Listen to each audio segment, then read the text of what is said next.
good evening, everybody. Welcome to the June 15th, 2021 edition of SBC Tuesday Talk. Welcome, SBC, SBCC, and all points in between. I am your host and head cook and chief mechanic, Mr. Michael Walker. And we have our panelists. We have Leslie Smith, we have Victor Lewis Foyles, and and this is her first Tuesday talk, so y'all treat her nice, okay? We have Joy Scott. So we're gonna that's it. Yes. Welcome her to the flock. And she's gonna preach a trial sermon here tonight. So y'all be prepared, okay?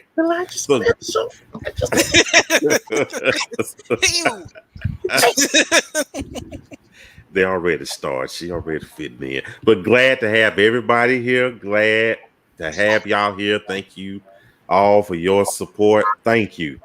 So let's get started, y'all, shall we? The first topic. Christian groups. You know, we have people join Christian singles groups to meet other Christian singles. However, they get so disappointed though when they don't get what they think they should get. You know, they always say one of the first phrases that roll out their mouth is, "Well, I thought this was a Christian group," you know, or "You ought to take Christian out of the name," you know, and it does make you wonder.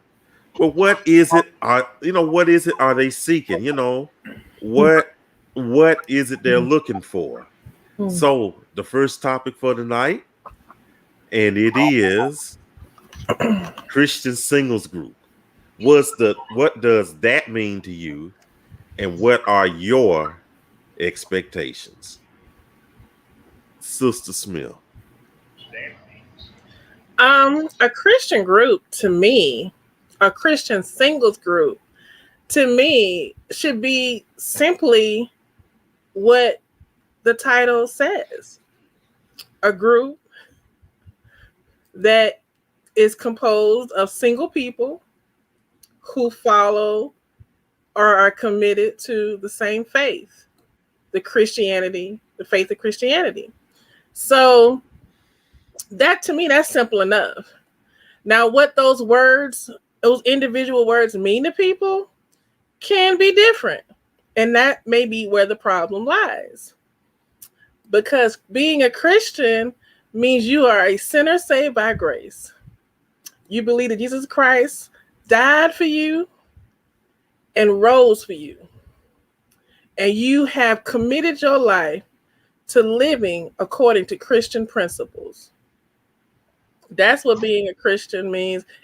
The shortcut version of it. It's not a shortcut, the short definition of it. And then being single means you are not married, not separated, thinking about divorce, or probably even engaged. It means you are single and looking to either stay single or single and looking to have a more committed relationship with somebody. So that's both of them. So if you're in here and you're single, and don't want to be married, that's fine. You get to mingle with other single people. But if you're single and you're looking to elevate to the next level of a relationship with someone, then that's fine as well. Expectations of those two words should be just what it is. Being a Christian does not mean we're in here singing, this is not heaven. This is not going to be Pearly Gate Fellowship.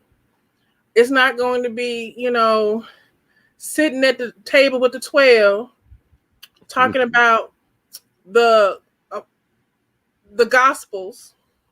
It is Christian people talking about how to live this life as a believer. And that should be enough. And then and that can be anything. Absolutely anything. So, and that's even the stuff that may not be in the Bible that you can talk about, because we have to deal with things that are not explicitly in the Bible. And then within your Christian fellowship, is where you sit down and talk to other believers who have the same mindset as you, or the same biblical, are committed to living according to the same biblical principles as you, and work through how to deal with these earthly issues. And I don't see why we can't talk about that stuff in a Christian group. Where else you gonna talk about it? In the street with non-Christians, with non-believers, people who are not committed to your faith, the same faith you are. So that's what I think a Christian group is, and a Christian singles group is, and what I would expect from it. And we had one of the male members. Mm-hmm. He asked a question. Well, it was up for approval, but I didn't approve it because I knew I would have to call the sheriff's department to calm everything down in the group, because he asked, why are we so afraid to talk about SCX? That's what he asked. And I was like, you know what? No, each time somebody bring this up, here we go again. Can y'all find something else to talk about? And again, I thought this was a Christian group. All this, all that, all everything. So I honestly don't know what to say. And again, I wonder, what are their expectations? Go ahead, Joy.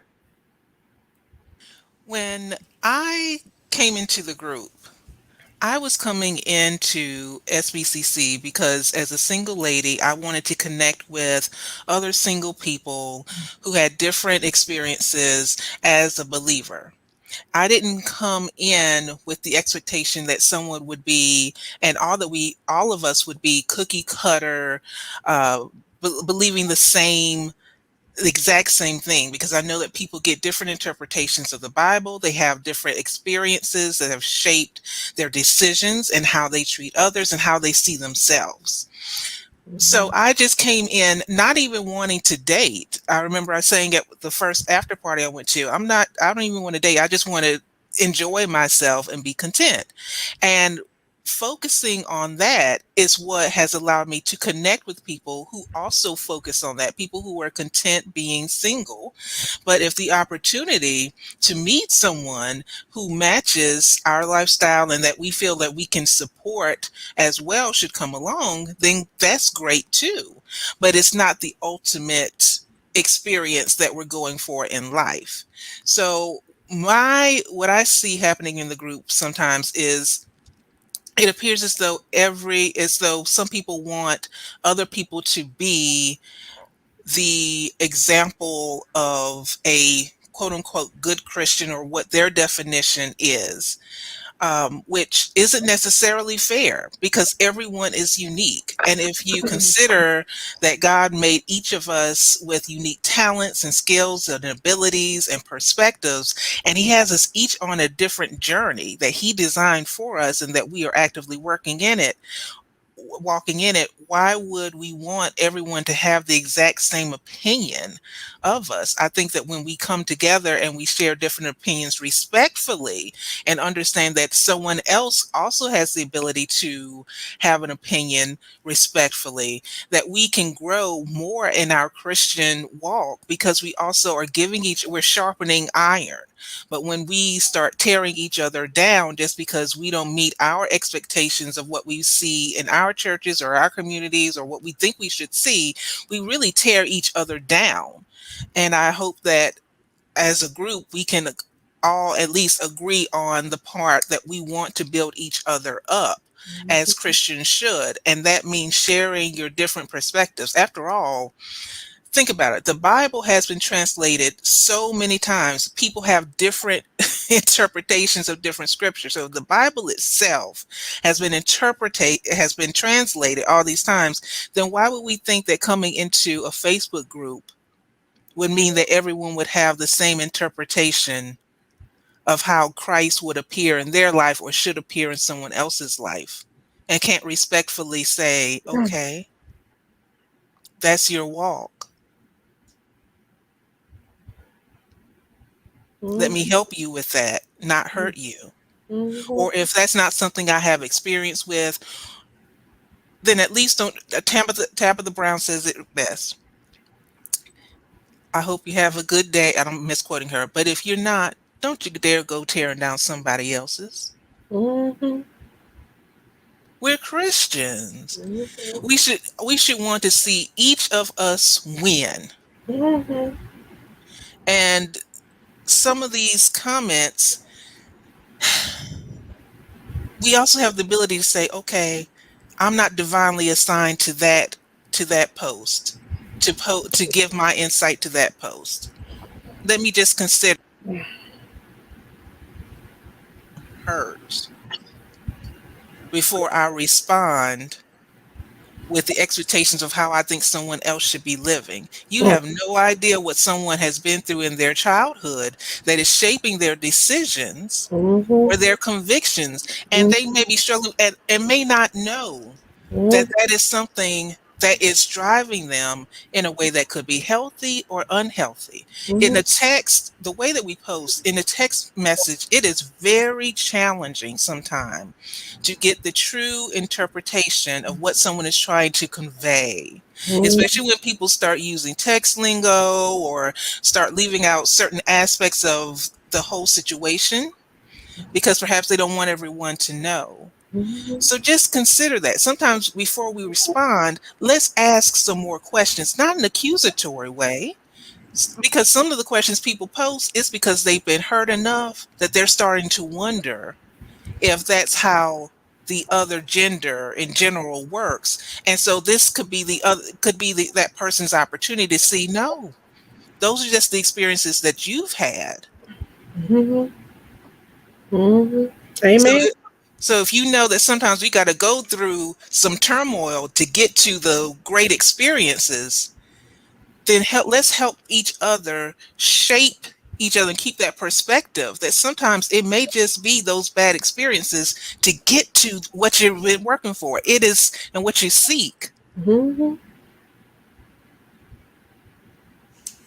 My golf. Yes. That was a good trial sermon, Joy. I don't know. I missed the scripture at the beginning, but I know it was wrapped up in there somewhere. But Between that's a good Genesis and girl. Revelation. I'm about to print your license right now. Between Genesis and Revelation, there's somewhere in there. Somewhere in there. You did it, girl. I love it. Thank you. See, you're so supportive. Building each other up.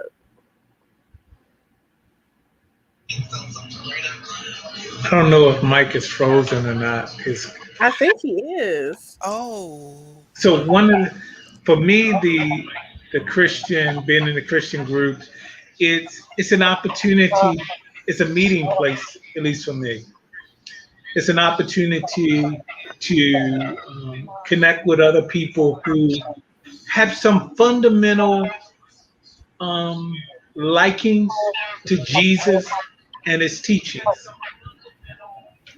I don't necessarily believe that everyone is a Christian because in Jesus' ministry, he had the crowd, the community, the core, the committed, and there's another group. So he had a variety of people that kind of followed his ministry. And so I realized, we're at different levels and we see Jesus different. And so the group has probably taught me the one thing that there are two things it taught me. Victor, work out your own soul salvation. And Victor, mind your own business.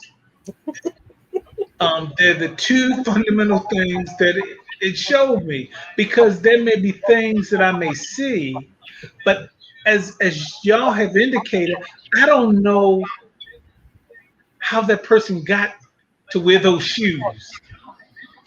I don't know their history. And so I've learned to shut up when I see stuff. I don't have to agree with, nor do I have to like, because I am not God. And so I realize in being my brother's keepers, it's like being with my biological brothers, their boundaries. So I've learned to respect people. I mean, I probably have always done it, but I've learned more to respect people and find constructive ways. Like sometimes I said, that's an interesting opinion. You know, instead of saying something that could be negative, I just frame it a different way. Interesting opinion or interesting ideology, because it may not be scripturally founded, but it's what that person thinks. It may be their universal, their individualized truth, but not a biblical principle. And something that I'd like to invite some people to consider, and I'm not trying to be offensive. I'm not a licensed. It's okay to the group therapy, to actually sit down with someone and talk about some of these things that are really on your heart, because the responses some of these posts are getting, you can tell that it's not supportive. Okay. That is an indication that this is not your audience. One of the things to keep in mind is, and to kind of consider is, are you expecting someone else to be your therapist or your confirmation for something, but they are not assigned or equipped to give you that answer or help you discover it within yourself? Well, we are Christians, and I know that God is almighty. He can do everything. He can allow us to see things within ourselves. And he also, just like he has given pastors and other people in the church abilities to be able to help guide people spiritually, he's also given people in the mental health profession the gifts to help you understand and put in perspective some of these life experiences. Because some of these posts that I see, once again, I'm not trying to be offensive, but it's not necessarily healthy to post that here. And even if someone is questioning it, I see sometimes there are times in which people post a question to just try to get some more information so they can help you. And then the person feels attacked because this may not be the space to get the healing that you're seeking. It's convenient, but is it really covering you? Is it practical? Is it practical? You know, because this is a public forum. I mean, it's a group, but you're posting a question that may be near and dear to your heart, or want to discuss a topic that may be something that's sensitive to you and your life experience in front of 13,000 people. Yes. Okay. So step out in front of in the football arena and go down to the press box and get on the mic at halftime and ask that same question. And you look like, oh, I wouldn't do that. Well, why would you do that here? That's why we have, there's fellowship, there's an after party, it's a smaller group at this point, maybe 20, 25 people you can get to know. Or even as you engage in the group, you may encounter a few people. Start your little messenger group, because if you're talking about something and you're all hitting on the same thing, start a messenger group and say, hey, let me ask y'all a question. I know some things that y'all were saying, and first tell me about yourself before you put yourself out there. Let's find out who you're talking to first, because little comments don't give you a good picture of who someone is, who they are, what they believe, if you're interpreting what they commented correctly. Because if you're really seeking a fellowship, which I think people are trying to get, you have to be strategic. You have to be intentional about that. You don't do that in the same way as you would. And you may have some similar ways in how you do it, but you have to be really careful, because reading, we come to the table with our presuppositions and our understanding of words, language, and we come with our attitudes and our heart wide open, and we read something. And then we discern it in the way we want to discern it. And that may not be the way they even typed it out and was thinking in their mind. It's the same thing as when you encounter someone in the street and they're a stranger and you're talking to them. And, I get a good feeling about this person. But see, you have more to work with. You have body language. You have mannerisms that you're seeing. You have a tone in their voice that you're hearing. There's so much more that happens when you meet someone in person. So don't translate that type of interaction to these Facebook comments. We can't do that. But if you truly want to find Christian fellowship, and I know so many of us want that, because you want people you can fellowship with that's not necessarily in your Sunday school group or your Bible study group or your church, because sometimes you don't want everybody in your group know some of these things you're struggling with. You want a whole separate group. And maybe your inner circle of friends, whether they're college or high school or co-workers or whatever, don't all have the same belief system that you're aspiring to have in your life. You're trying to grow spiritually, and the people in your friend group are not with you. So you're seeking Christian fellowship. You're seeking a fellowship of people who are going to help you grow. Y'all help each other grow. This is a good place to do that. But be intentional. Reach out to people, message people, talk to people. And then over time, you like, well, let me ask you this question. We've been chit-chatting and messaging and video. You can video chat and messenger over a while. Let me ask you something that's been going in my head. And tell me what you think. And still use discernment.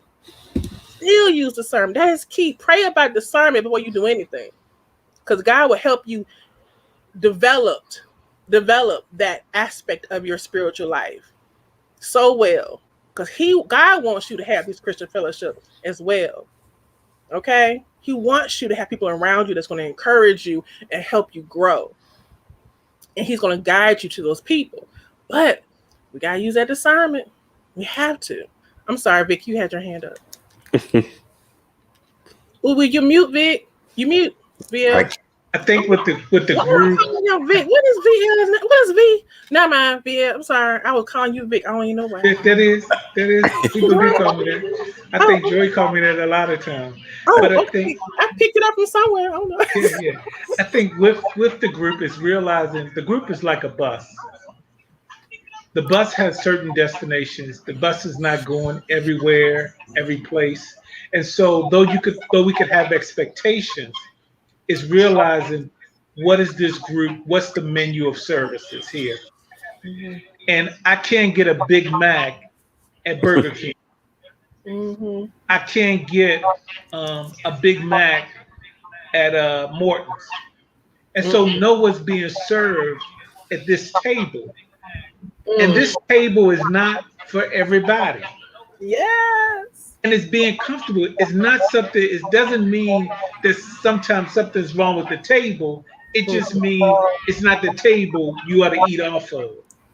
And so, and it's like, it's not a fault, because I think sometimes what we do is we don't like something.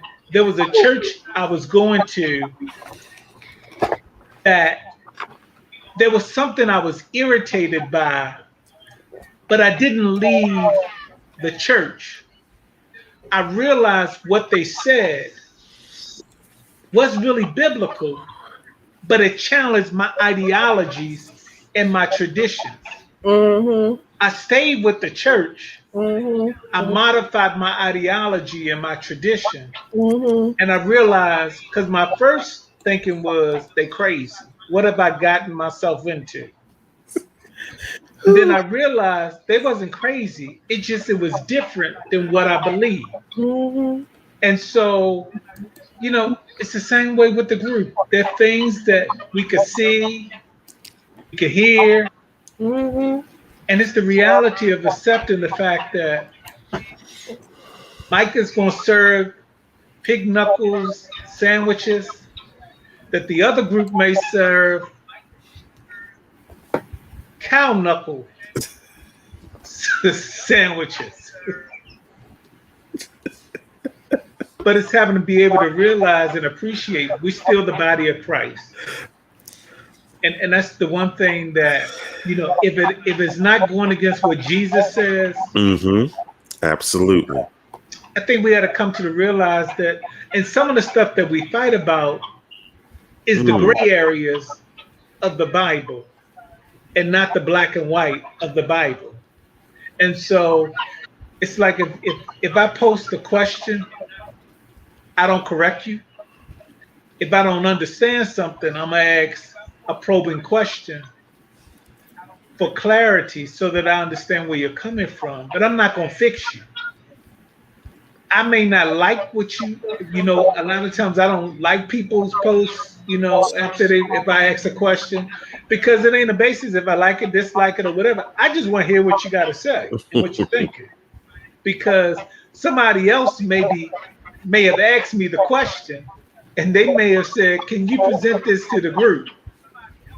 And I'm presenting it to take back information to that person. So. Absolutely.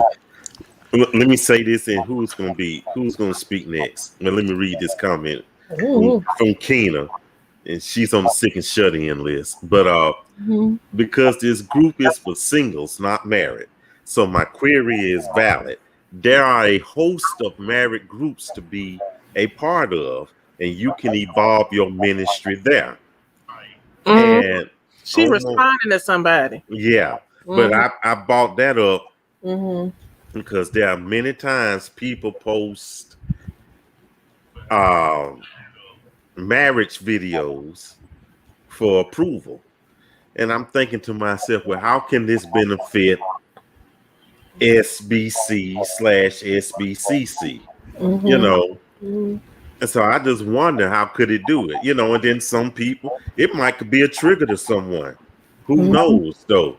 And again, you have to be careful about what you feed these people. Speaking of feeding, miss me with the knuckles, stewed, fried, grilled, and if you thinking about serving hooves, I'm going on to a different church, Victor. I'm not. You and Mike every week. You with alligator, some duck bacon, something nobody wanted. Leave the tail, leave the part of the. No, I'm eating chicken. I'm telling you right now.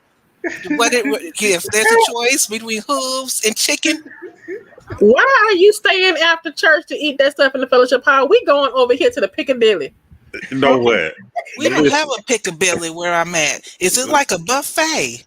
I'm just kidding. We going to the steakhouse. You can stick around here in the fellowship hall if you want to. Listen to what Nina Robinson says. I saw that stuff. Peacock devil eggs. So, hey, alternate eating. Beautiful bird. Why we going? Well, the peacock eggs. Okay. We were just talking about this world. We were just talking about changing ideology. Victor made a good point, so I guess I can apply that to some food. But I'll tell you, if I see a corn on that foot, that's it. I'm not eating it. I'm not eating it, Victor. Girl, we'll cut it off. Meet us at the steakhouse after church. Okay. Stop sticking around for that. Okay, folks. You just told the whole menu for the night. Thanks a lot, y'all. But anyway. I'm get my ribeye medium weight. Next. Folks, how many y'all here and how many y'all in the viewing audience, other people view you as an armchair psychiatrist or a guidance counselor or something like that? They tell you every tittle, every minutia, everything about their lives. You never ask them, but somehow they ask you and they say, well, you seem approachable. You seem like someone I could tell all my problems to. And I mean all my problems to. So, and someone brought up the term empathic. So to the studio audience, to the listeners out there, the second question for the night is, Does everyone, all caps, does everyone share their problems with you? And you know what? I'll answer this one first. Yes, yes, yes. Before people started telling me all their problems, I used to have a big old head full of hair. And then you see what happened, you know. And I used to be muscle bound. I got fat. I mean, look, listen to people's problems will do that to you, though. Stress you out, though. Like you had muscles. Oh, you were muscles? You had the muscles. I must have missed them. Yeah, it must be when I moved away. Folks, we're not even halfway finished with this show. We're not even halfway finished. Right? And then it's okay. I never mind. I miss a miss. Now see, Joy froze up. See? Oh, Joy, she froze at the little. Can you hear me? Can you hear me? Can you hear me though? Froze. Am I still frozen? No, look at the video. You were like this, Joy. That's what I get for picking. I was like, she frozen her pantyhose. You know what? That was so good. But listen about share your problems. They would just tell me. Yes. I don't know you 30 minutes. Well, you see like someone I could tell my problems to. I'm like, really?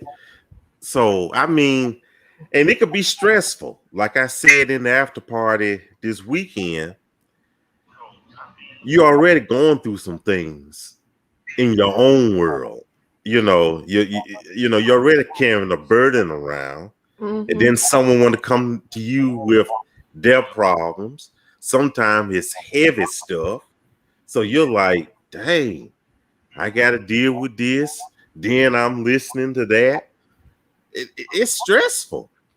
It is very stressful. And wait, I'm going to respond to Tia. Tia, you are such a good listener and so wise.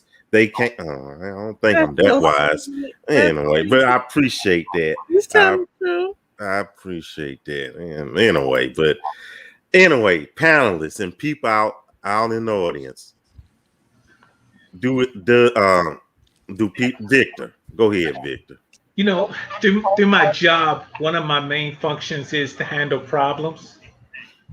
But the 95% of the calls that I get, they're not problems. They're just people come to me out of convenience. And I've had to educate them that my job is to deal with problems. And what you need to do is you need to work for an insurance company. You need to get in contact with the worker that's assigned to this child or these children. And so just kind of educating them on what really is a problem. And, you know, ignorance doesn't necessarily mean it's a problem or you may ignore information. And so that helped me a lot because some people never come back to me because they know then who they need to go to. Almost like something Joy was saying, that getting people with the qualified or the designated people, whether it be a mental health professional or something, it makes it helpful when you do that. And I don't take on their problems. And the same thing happens, let's say in church. I remember when doing altar ministry, there was a person who I perceive had a psychotic disorder. And when I talked with the person, I paid somebody else wanted me to do something different. And I realized the person had a caseworker and I didn't need to do anything. You know, I prayed for the person, they walked away. They'll call their caseworker tomorrow. I just encourage them to call their caseworker. You know, so it wasn't for me to handle their problem.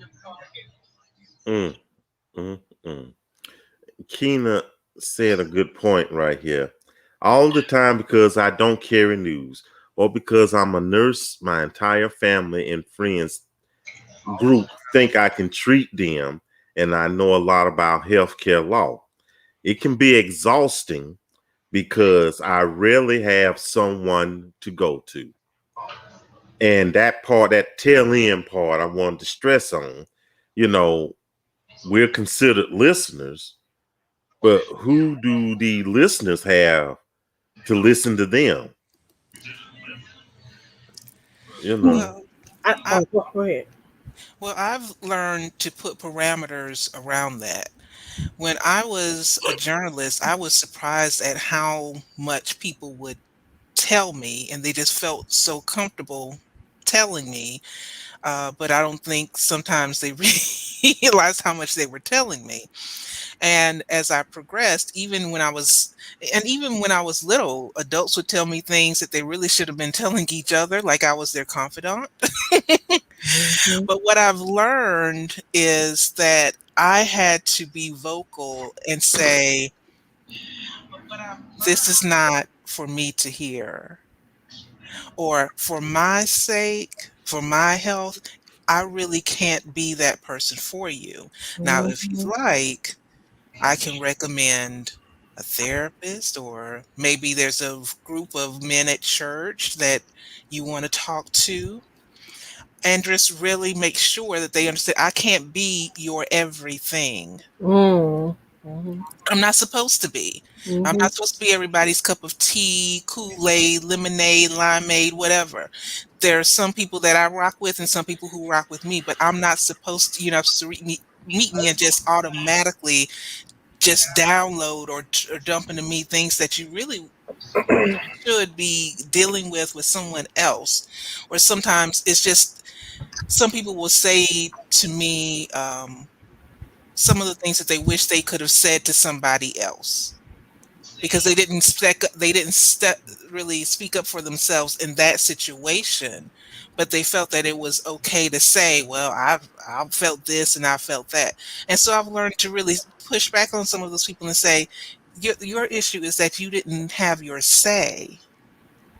Now, if the opportunity is there for you to have your say with that person, then you should have your say in a respectful way.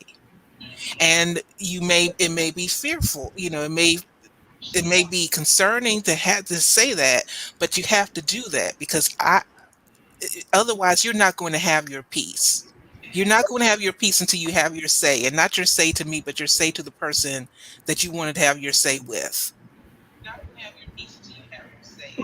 Mm. Yeah, so there are times I've just had to say, okay, I have to go now, or and really and I give them 3-second pause, and then I really go.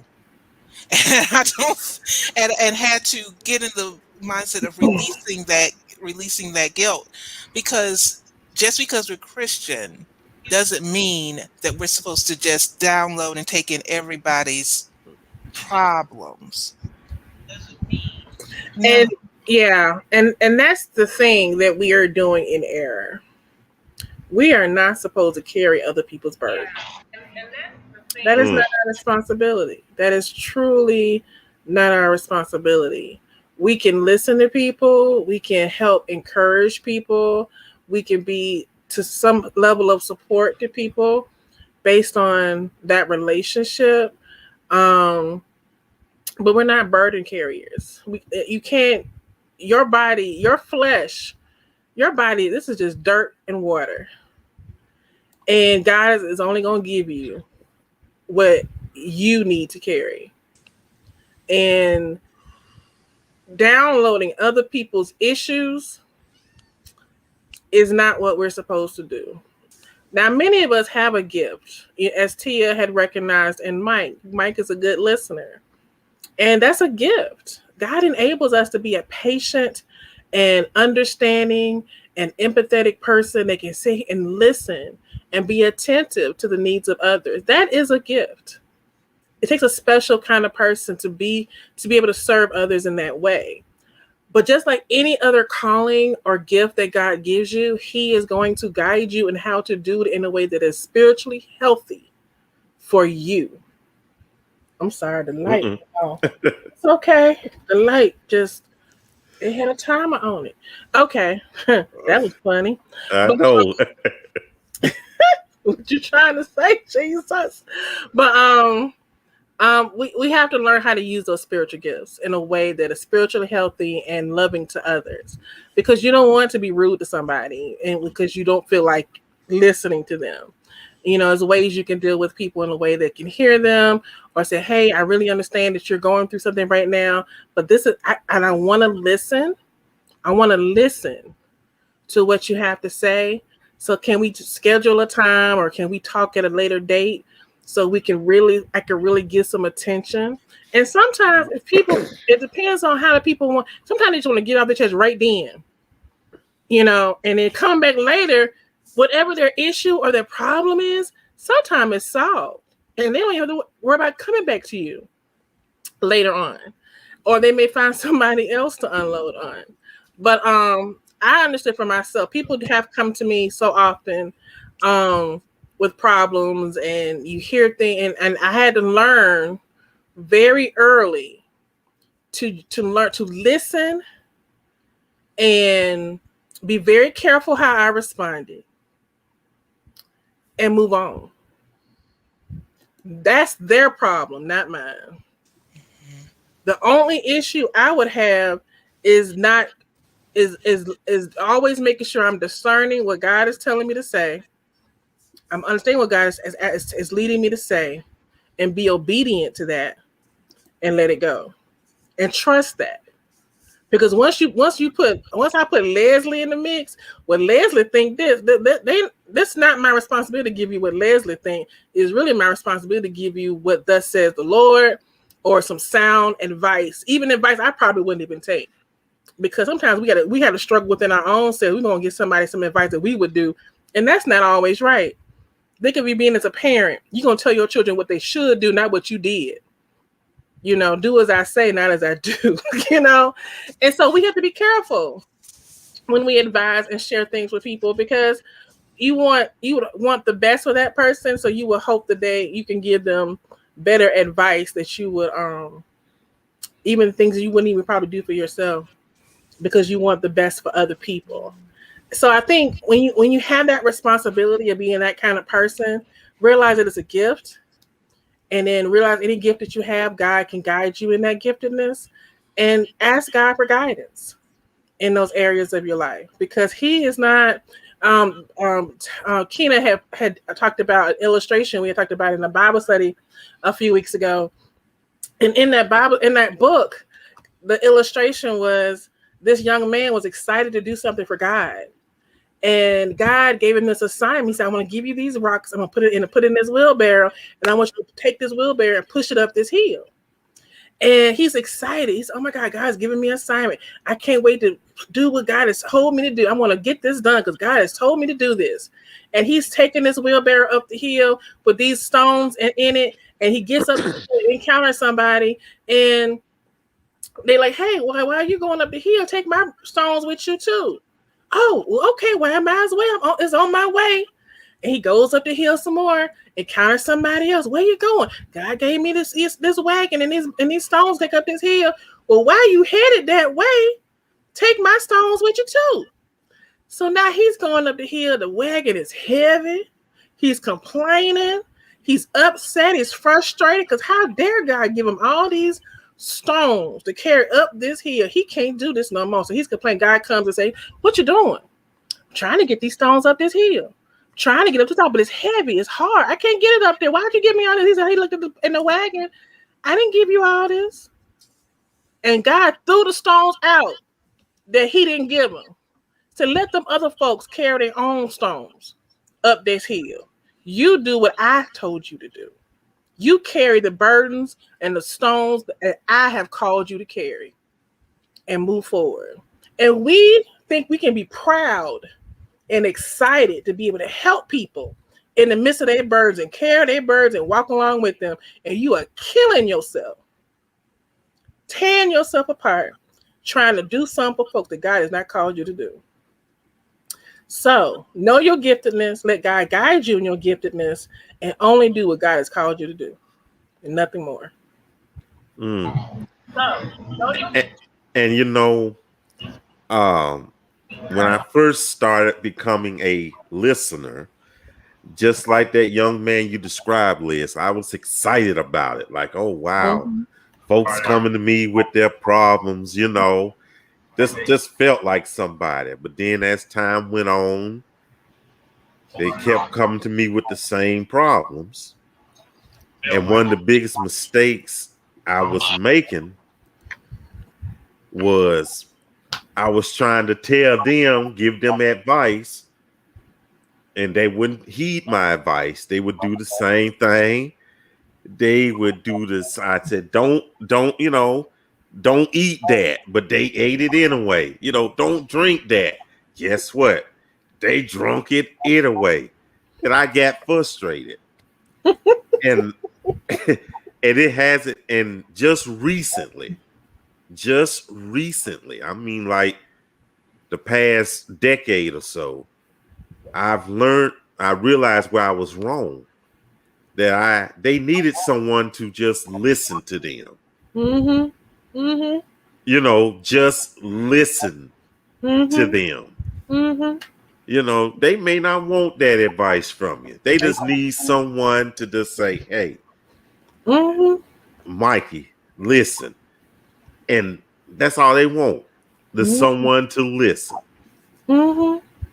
So, because people gonna do what they want to do regardless. And that's the thing about you would get frustrated because you thought you gave someone some good advice and some things that you know that's going to work out in their favor. You just feel like it's going to work for them. It's something they can work through. Yeah.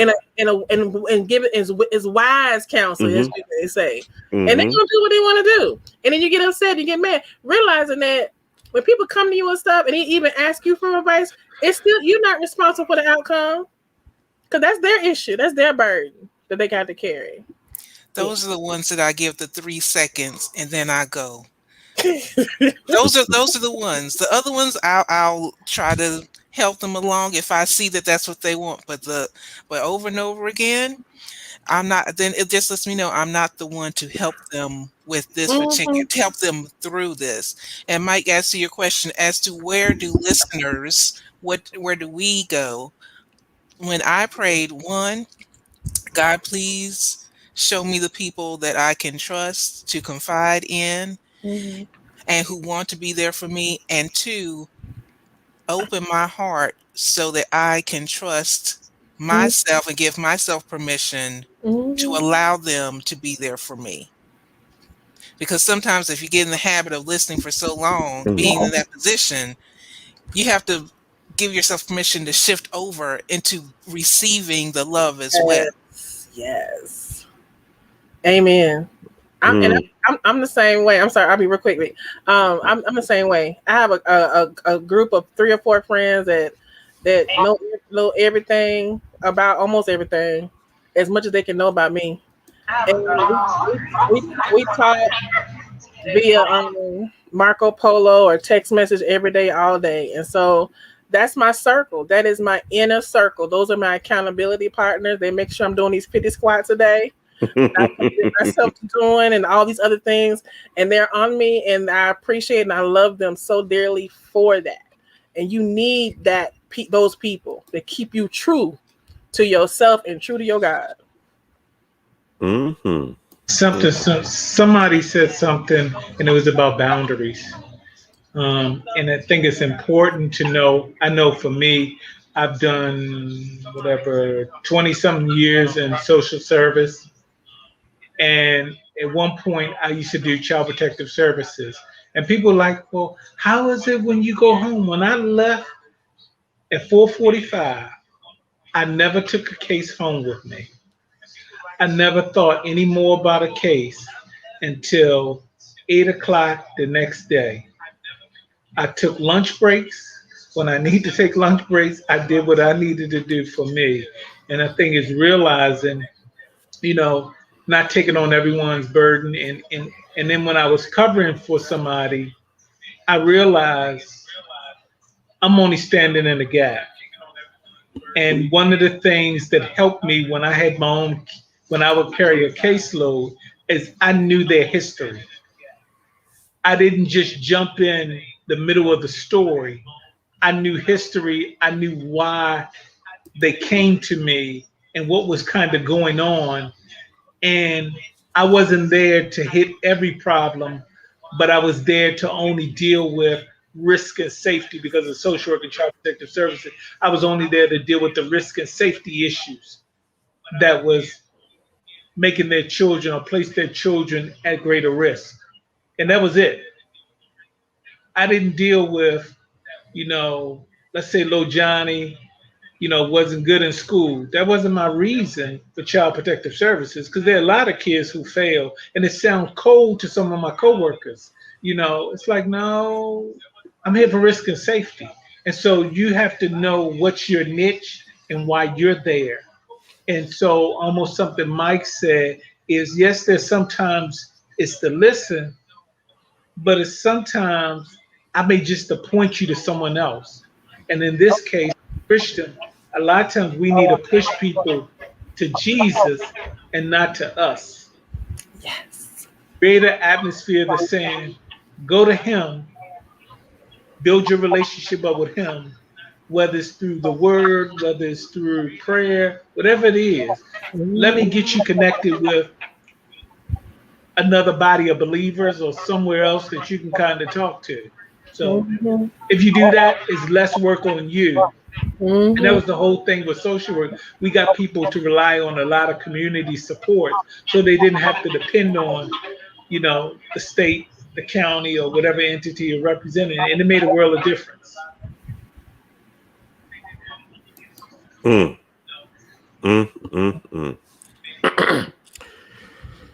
Well, panelists, guess what? We are out of time. I know. But guess what? This was sure enough a good one. This was a great show. And wait a minute, let me read this. What Brother Travis said. Sometimes our help is really stopping them from going to God himself. That's it.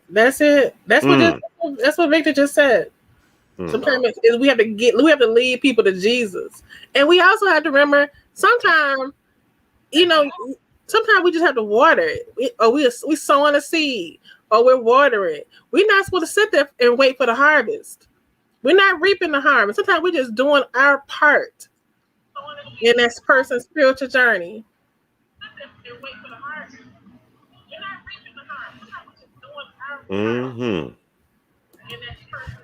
Okay, we got that going though. So, and again, this was a good show this night. A great, fantabulous show. So, but now it's time for the announcement, folks. We got to get things going, and we get the little jazz there too. So, with the announcements. Coming up next, we will have our after party. It will be a Zoom.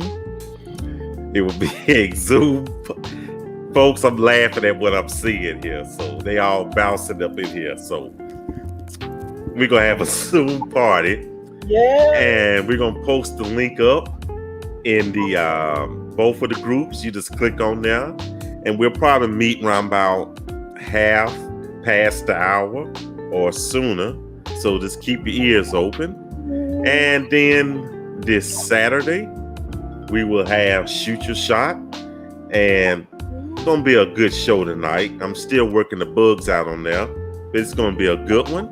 And then next Tuesday it starts all over for another exciting, intellectual, and whatever else adjective edition of Tuesday Talk. So thank you all so much. Thank you. And you see what's going on here. So let me hurry up and shut this down real quick though. Thank you all so much. Thank you, Leslie. Thank you, Victor. And thank you, Joy. Thank you all for being here. I promise And- it's water. And thank you, Tia, and thank you, Tiffany. Yeah. Okay then, folks. That's it. That is it. Thank y'all. We'll see you next week. Bye-bye, y'all. Oh, I feel for my brother. Feel for my brother. You know, a lot of my brothers are dead or gone, but they've been hanging on the block a little too long. What can I say? I hope they live to see a brighter day. And the ones that are doing fine, God bless you, 'cause you're doing fine. At the end of the day, don't forget about me. As days turn to weeks, and weeks turn to years, oh, I feel for my brother. And as time passes by, I see you're not satisfied. Oh, I feel for my brother. Feel for my brother. The street life used to be on, straight up hustling till the break of dawn. Taught me how to do wrong right, everything is tight. But somehow things started to change. Try to get us straight up out of the game. You couldn't see what I saw. The empire was starting to fall. And everything that I said never seemed to get into your head. I tried to do the right thing, living my life.